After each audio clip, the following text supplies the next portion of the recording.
हमारे सरफेस के ऊपर जितना भी एटमॉस्फेयर मौजूद है, जितना भी हाइट तक एटमॉस्फेयर मौजूद है, वो एटमॉस्फेयर का फ्लूइड हमारे ऊपर कुछ एक certain amount of pressure exert करता है, हमारे ऊपर कुछ एक सर्टेन अमाउंट का प्रेशर एक्सर्ट करता है, and that pressure is known as atmospheric pressure. ठीक है, सिंपल सी बात है, कोई दिक्कत नहीं है, बढ़िया। वो प्रेशर कौन एक्सर्ट कर रहा है? एटमॉस्फेयर कर रहा है। अगर मान लो अर्थ सरफेस से उस एटमॉस्फेयर को हटा दिया जाए, अगर मान लो अर्थ सरफेस से उस एटमॉस्फेयर को हटा दिया जाए, देखिए मैं यहाँ पर डायग्राम से इसको शो करने की कोशिश करता हूँ, ध्यान से देखो, ब्लैक कलर से मैं यहाँ दिखा रहा हूँ, अर्थ डिनोट कर रहा हूँ ई से, फिर ब्लू कलर से मैं ये डॉटेड लाइन से आपको शो कर रहा हूँ, दिस इज द एटमॉस्फेयर, ये एटमॉस्फेयर। इस एटमॉस्फेयर के कारण होता क्या है, अर्थ सरफेस पे कुछ प्रेशर लगता है, कुछ प्रेशर लगता है, कुछ प्रेशर लगता है, कुछ प्रेशर लगता है, और वो प्रेशर हम पिछली क्लास में निकाल चुके हैं, that is equal to 1.01 into 10 to the power 5 pascal. वो प्रेशर हम पिछली क्लास में इतना निकाल चुके हैं। हमसे सवाल एग्जाम में कभी कभार क्या पूछ लिया जाता है कि if the complete atmosphere is removed, if the complete atmosphere is removed, अगर पूरे एटमॉस्फेयर को हटा दिया जाए, ठीक है सर, पूरे एटमॉस्फेयर को हटा दो और अर्थ सरफेस पे सिर्फ पानी रख दो, अर्थ सरफेस पे क्या कर दो, सिर्फ पानी रख दो, तो ये यहाँ पर मैं रेड कलर से आपको शो करता हूँ कि पूरे एटमॉस्फेयर को तो हटा दिया और सरफेस पे क्या रखा, सिर्फ पानी हमने फिल कर दिया अर्थ के सरफेस पे। तो बेटा कितनी हाइट तक का हमें पानी चाहिए होगा ताकि सेम एटमॉस्फेरिक प्रेशर, जितना प्रेशर क्रिएट किया जा सके, ये हमें कैलकुलेट करना है। ध्यान से समझना और देखना, अगर मुझे एटमॉस्फेयर के कारण जितना प्रेशर सरफेस पे लग रहा है उतना ही प्रेशर क्रिएट करना है, कहां करना है, over the surface of earth करना है, बट किसकी हेल्प से करना है, पानी की हेल्प से करना है। किसकी हेल्प से करना है, पानी की हेल्प से करना है। तो हम कैसे करेंगे, हम क्या करते हैं, हमें पता है एटमॉस्फेयर के द्वारा लगाया गया प्रेशर होता है 10 to the power 5 पास्कल, इसको हम बराबर कर देंगे किसके, रो जी एच के। इसमें डेंसिटी किसकी ले लेंगे, पानी की ले लेंगे, जो कि 1000 होती है, 1000 किलोग्राम पर मीटर क्यूब। जी की वैल्यू 10 होती है, एच यहाँ पर आ गया, तो ये आ गया 1.01 into 10 पावर 5, यहां पर बन रहा है 10 to the power 4, इधर बन रहा है 10 to the power 5, इधर बन रहा है 1.01। सॉल्व करेंगे, एच की वैल्यू आ जाएगी 10.1 मीटर्स, सॉल्व करेंगे तो एच की वैल्यू क्या आ जाएगी, 10.1 मीटर्स आ जाएगी। बेटा इसका मतलब अगर मुझे पूरा एटमॉस्फेयर हटाना है और उसकी जगह उतना ही प्रेशर मुझे अर्थ सरफेस पे क्रिएट करना है पानी को लेके, तो कितनी हाइट का पानी चाहिए होगा, धरती के सरफेस से 10 मीटर तक आप पानी की हाइट रख दो और जितना प्रेशर वहां लग रहा होगा वही एटमॉस्फेरिक प्रेशर के बराबर। अगर यही सेम सवाल आपसे मरकरी की हेल्प से पूछा जाए, आपसे पूछा जाए कि अगर मैं अर्थ सरफेस पे क्या फिल कर दूं, अर्थ सरफेस पे मरकरी कर दूं फिल इतने रीजन के अंदर,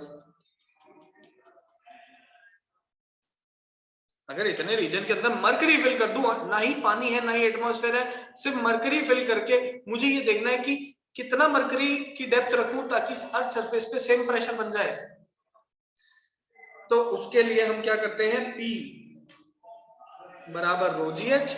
भाई एटमॉस्फेरिक प्रेशर तो होता है 1.01 10 to the power 5, रो की वैल्यू 13600, मरकरी की डेंसिटी होती है 13600 किलोग्राम पर मीटर क्यूब, मल्टीप्लाई करेंगे जी से विच इज 9.8, मल्टीप्लाई करेंगे एच से, तो एच की वैल्यू यहां से निकल के आ जाती है 76 सेंटीमीटर, जो कि पहले निकाल चुके हैं।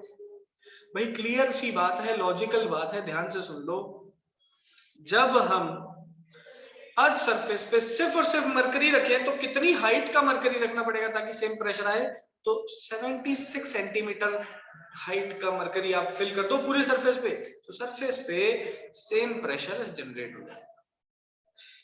ठीक है, बुक के अंदर, एनसीईआरटी बुक के अंदर यही सेम क्वेश्चन फ्रेंच वाइन के फॉर्म में दे रखा है, एनसीईआरटी पे यही सेम क्वेश्चन किस फॉर्म में दे रखा है, फ्रेंच वाइन के फॉर्म में। उन्होंने बोला कि अगर मैं फ्रेंच वाइन ले लूं तो कितना प्रेशर होगा? तो यार फ्रेंच बाउंड की डेंसिटी यूज कर लो, एच की वैल्यू निकाल लो। बताओ लॉजिक क्लियर हो पा रहा है कि नहीं? यस और नो?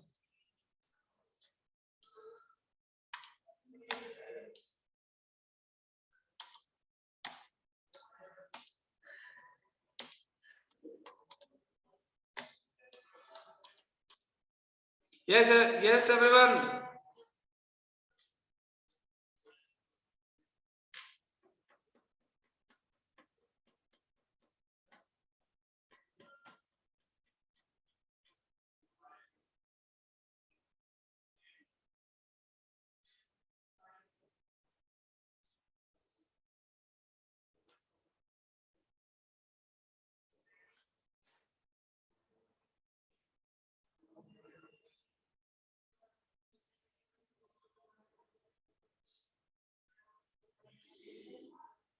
Yes, everyone. बेटा भाई लॉजिक क्या कहता है कि अगर लाख जो थाउजेंड्स ऑफ किलोमीटर तक एटमॉस्फेयर है, उस एटमॉस्फेयर को आप हटा दो, पानी भर दो। कितनी हाइट का पानी भरना पड़ेगा ताकि सेम प्रेशर बन जाए? 10 मीटर की हाइट में। इसीलिए एग्जाम में एक और क्वेश्चन पूछा जाता है कि why water is not considered as barometric fluid.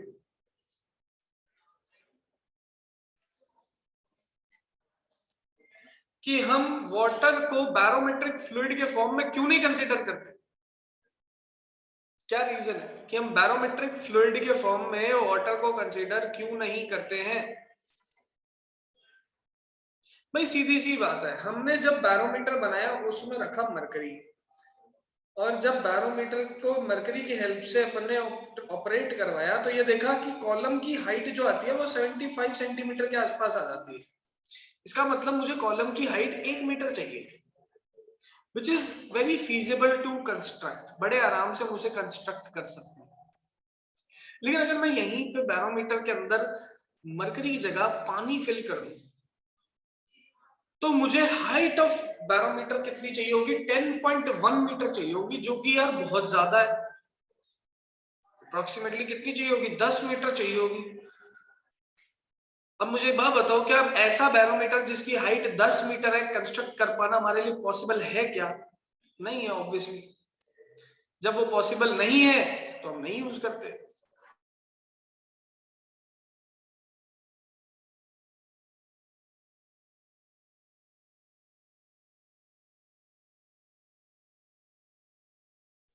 भाई आप खुद सोचिए ना, अगर मैं मरकरी यूज कर रहा हूं तो मरकरी 76 सेंटीमीटर तक राइज कर रहा है।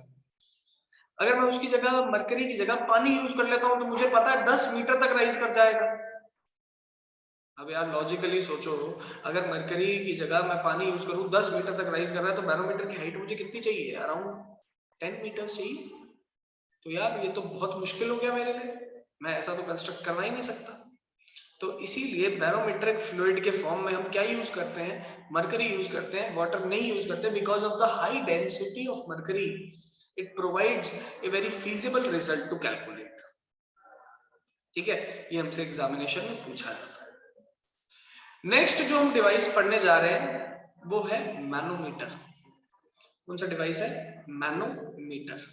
ठीक है, मैनोमीटर पढ़ेंगे, फिर पीजोमीटर पढ़ेंगे, पिटॉट ट्यूब पढ़ेंगे, और फिर एब्सोल्यूट और गॉज प्रेशर की बात करेंगे। ध्यान से देखिए।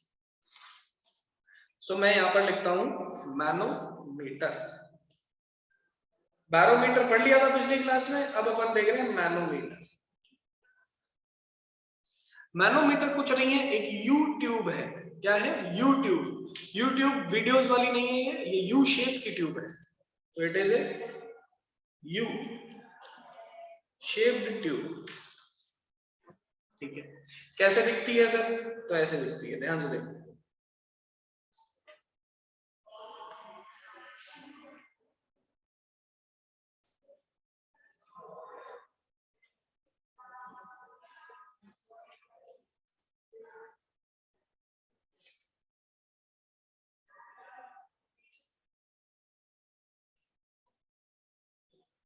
इस तरीके का यूट्यूब होता है मेरे पास। सर इसके अंदर क्या करते हैं? इसकी हेल्प से हम प्रेशर डिफरेंस को मेजर करते हैं। We can major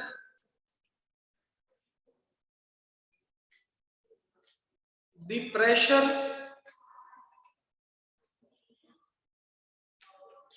difference between any two pipes, किन्हीं भी दो पाइप्स के बीच में, ठीक है, किन्हीं भी दो जगहों के बीच में अगर प्रेशर डिफरेंस को कैलकुलेट करना है तो वी विल यूज मैनोमीटर। हम किन्हीं भी दो पाइप्स के बीच में, किन्हीं भी जो जगहों के बीच में अगर प्रेशर डिफरेंस को मेजर करना चाहते हैं तो that is known as manometer. ठीक है, सीधी सिंपल सी बात, it is known as manometer. So manometer is that particular device to measure the pressure difference between two places और टू पाइप्स। चलिए भाई, सीधी सिंपल सी बात है। अब अपन क्या करते हैं, इस मैनोमीटर के अंदर फिल करते हैं एक फ्लूइड। मैनोमीटर के अंदर वी फिल अ फ्लूइड, ये लो,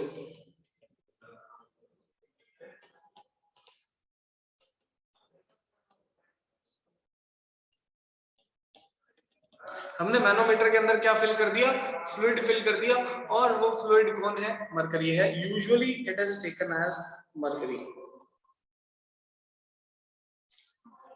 ठीक है, Hg। देखिए दोनों तरफ से मैनोमीटर जो है उसके एंड्स ओपन है। ओपन होने का मतलब दोनों तरफ से अभी क्या लग रहा है, यहाँ पर भी एटमॉस्फेरिक प्रेशर लग रहा है, इधर भी एटमॉस्फेरिक प्रेशर लग रहा है। सो दोनों ही तरफ एटमॉस्फेरिक प्रेशर एक्टिव है on both sides. Therefore the level of fluid is same. Therefore the level of fluid is same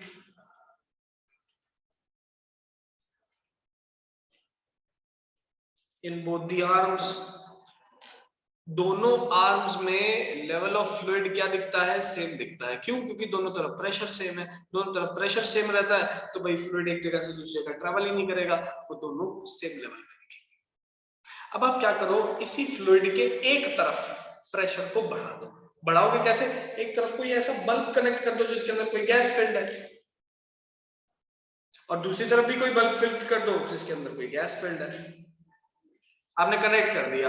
एक तरफ का प्रेशर अब है मान लीजिए P1 और एक तरफ का है P2। नाउ लेट अस से pressure P1 is greater than P2। मान लेते हैं प्रेशर P1 जो है वो P2 से बड़ा है। चलिए, तो जिस तरफ प्रेशर ज्यादा होगा वहां से लेवल नीचे जाएगा कि ऊपर जाएगा, सोच के बताएं। जिस तरफ प्रेशर ज्यादा है क्या वहां से लेवल नीचे जाएगा या ऊपर जाएगा? कॉमन सेंस है, it is just mayor common sense. Yes,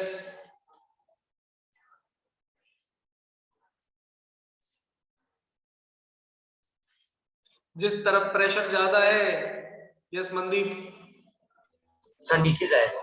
नीचे जाएगा, बिल्कुल सही बात है। जिस तरफ प्रेशर ज्यादा है वहां से फ्लूइड का लेवल चला जाएगा नीचे, और जिस तरफ प्रेशर कम है उस तरफ फ्लूइड का लेवल चला जाएगा ऊपर। जहां से नीचे गया वो लो, ये लो लेवल यहाँ आ गया, ठीक है। और जहां पर ऊपर चला गया, मान लो जितना नीचे जाएगा उतना ही ये ऊपर चला जाएगा। x से अगर ये नीचे जाता है तो ये x से यहाँ पर ऊपर चला जाएगा, ठीक है। The level of rise and fall of the fluid, जितना फ्लूइड फॉल कर रहा है उतना राइज ही कर रहा है। इसका कंडीशन क्या है, द कंडीशन बिहाइंड इज पूरे ट्यूब का क्रॉस सेक्शन क्या है, सेम। सो अपन ऐसा लिख सकते हैं, the level of rise of fluid is equal to the level of fall because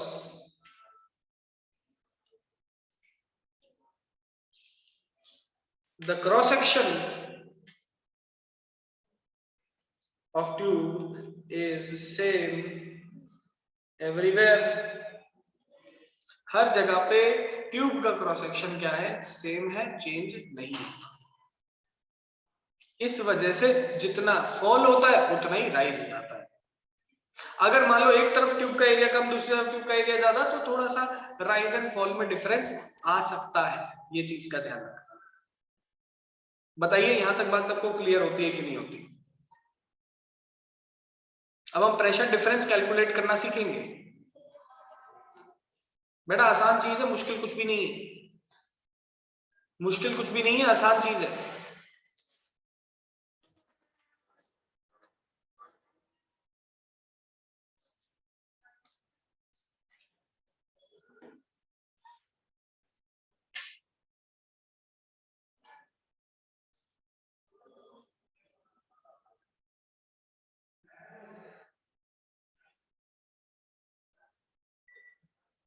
चलिए इट्स वेरी इजी। अब देखते हैं कि कैसे हम प्रेशर डिफरेंस को कैलकुलेट करते हैं, उसका तरीका बताऊंगा। ध्यान से सुन लेना, एग्जाम में एक क्वेश्चन पक्का है इससे। समझदार को इशारा काफी है, एग्जाम में एक क्वेश्चन पक्का दूंगा। मेथड समझ लोगे तो क्वेश्चन समझने की दिक्कत नहीं आएगी, बड़े आराम से हो जाएगा। ध्यान से देखो, ठीक है। हमारे कॉलेज में एक टीचर हुआ करते थे, बड़ा नाच नाच के फ्लूइड पढ़ाते थे। जब कॉलेज में हम लोग फ्लूइड मैकेनिक्स पढ़ते थे, अभी तो क्या है 11th लेवल पे फ्लूइड मैकेनिक्स बहुत कम आती है। जब हम कॉलेज में फ्लूइड मैकेनिक्स पढ़ते हैं ना, तो बहुत डीपली इसकी स्टडी करनी पड़ती है अपन को। अभी तो बहुत ही इजी है, ऐसा समझ लो फ्लूइड। तो होता क्या था, वो बड़े नाच नाच के पढ़ाते थे। उन्होंने एक ट्रिक बताई थी हमेशा मैनोमीटर को सॉल्व करने की। मैं वही ट्रिक आप लोगों को बताऊंगा। बहुत ही बेहतरीन ट्रिक है, आसान है, याद रखनी है, तब कभी गलती नहीं होगी। ध्यान से देखो।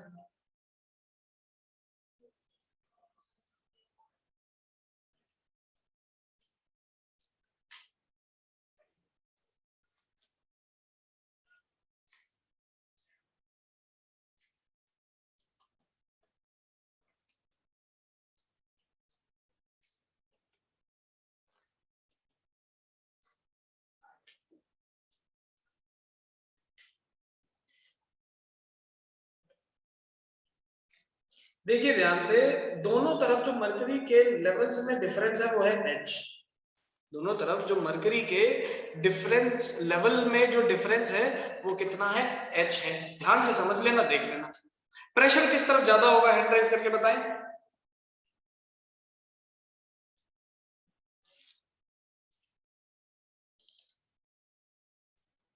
सर P1 पे ज्यादा होगा। P1 पे ज्यादा होगा, तो अपन क्या करेंगे, जिस तरफ प्रेशर ज्यादा उस वाली वैल्यू को लिख देंगे P1। बात सबको क्लियर हो जानी चाहिए। चलिए अब ध्यान से देखो और समझो। ग्राउंड से यहां तक की हाइट में ले रहा हूं x। सबसे पहले मैंने लिखा P1, मैं कहां पर हूं? अभी मैं इस जगह की बात कर रहा हूं, यहां का प्रेशर है P1। चलिए कोई दिक्कत नहीं। मैं P1 प्रेशर की बात करके कहां पहुंचा? इस सरफेस पे पहुंचा। कौन से सरफेस पे? ये देखो, इस सरफेस पे पहुंचेगा। इस सरफेस से अब जब मैं नीचे जाऊंगा, किसी फ्लूइड के अंदर अंदर जाता हूं, नीचे जाता हूं, डेप्थ में जाता हूं, तो प्रेशर की वैल्यू बढ़ती है। तो जैसे जैसे मैं फ्लूइड के नीचे जाऊंगा, प्रेशर की वैल्यू बढ़ेगी। तो प्रेशर जैसे ही मैं x डेप्थ नीचे गया, मेरी प्रेशर की वैल्यू आ गई रो जी एक्स। x डेप्थ नीचे जा चुका हूं, कहां पहुंच गया? एकदम बॉटम मोस्ट पॉइंट पे पहुंच गया, यहां पहुंच गया।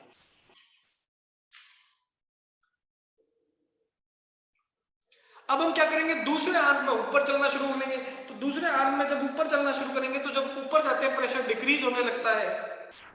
तो लिखेंगे माइनस रो जी एक्स। कहां पहुंच गए? इस लाइन पे पहुंच गए। और इसके बाद और लिखेंगे माइनस रो जी एच। और बराबर किसके कर देंगे? P2 के कर देंगे। बराबर किसके कर देंगे? P2 के, क्योंकि दूसरी तरफ प्रेशर कितना? P2। कुछ नहीं करना, एक तरफ से चलना शुरू करना है। प्रेशर देखा P1, फिर नीचे जा रहे हैं, प्रेशर बढ़ रहा है, ऐड करो। दूसरी आर्म में ऊपर चल रहे हो, प्रेशर कम हो रहा है, सब्ट्रैक्ट करो। बराबर किसके कर दो? दूसरी तरफ वाले प्रेशर के। तो देखो रो जी एक्स से रो जी एक्स कट गया। चलिए यहां पर लिखेंगे P1 minus rho G H is equal to P2। तो यहां से इक्वेशन में P2 माइनस P1 बराबर rho G H. And this is the way to calculate the pressure difference. Formula आया वही है। कौन सा formula sir? Sir rho G H वाला फॉर्मूला। फिर सब पढ़ क्यों रहे? लॉजिक देख रहे हैं पीछे, लॉजिक। बताइए बात क्लियर है कि नहीं?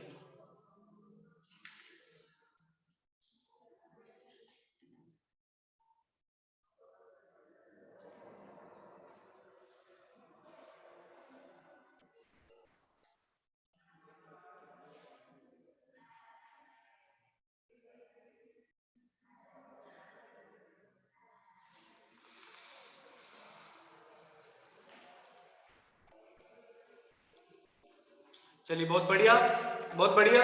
चलिए इसकी ट्रिक बताता हूं भाई, एग्जाम में लंबे मेथड से थोड़ी ना जाएंगे, ट्रिक देखेंगे। सबसे पहले वही ट्रिक, एक तरफ प्रेशर कितना P1, सो जिस तरफ प्रेशर P1 दिखा P1 लिख दिया। कहां पहुंच गए, इस पॉइंट पे पहुंच गए। देखिए किसी भी लिक्विड के अंदर सेम लेवल पे सेम प्रेशर होता है, सेम लेवल पे क्या प्रेशर होता है, सेम प्रेशर होता है। तो देखो इस पॉइंट ए पॉइंट की बात करो चाहे इस पॉइंट बी पॉइंट की बात करो, दोनों पे प्रेशर सेम होगा। तो जहां पर सेम लिक्विड दिखे, सेम लेवल दिखे, डायरेक्ट जंप कर जाओ, डायरेक्ट जंप कर दो। तो P1 लिखने के बाद डायरेक्टली जंप कर गए किस तरफ, दूसरी तरफ। अब प्रेशर बी पॉइंट पे पहुंच चुका हूं मैं, बी पॉइंट पहुंचने के बाद अब कहां जाना है, ऊपर जाना है। ऊपर जाएंगे तो रो जी एच को सब्ट्रैक्ट करेंगे, अब बराबर किसके कर देंगे, P2 के। सो P1 माइनस P2 बराबर रो जी एच, खत्म बात। ये ट्रिक होती है। ट्रिक क्या कहती है, सेम लिक्विड है, सेम फ्लूइड है, सेम लेवल पे सेम फ्लूइड में जंप करोगे तो प्रेशर बराबर रहता है, तो जंप कर सकते हैं इजीली। अगर लिक्विड चेंज हो जाता ना बेटा तो नहीं कर पाते, तो ओरिजिनल मेथड से चलना पड़ता। बताओ ये ट्रिक सबको क्लियर हुई कि नहीं हुई, यस और no?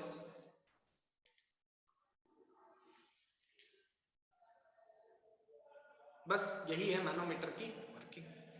This is the working of manometer. अब आज 2 क्लासेस हो चुकी है, तो 2 क्लासेस के फॉर्म में इससे ज्यादा आज अपन नया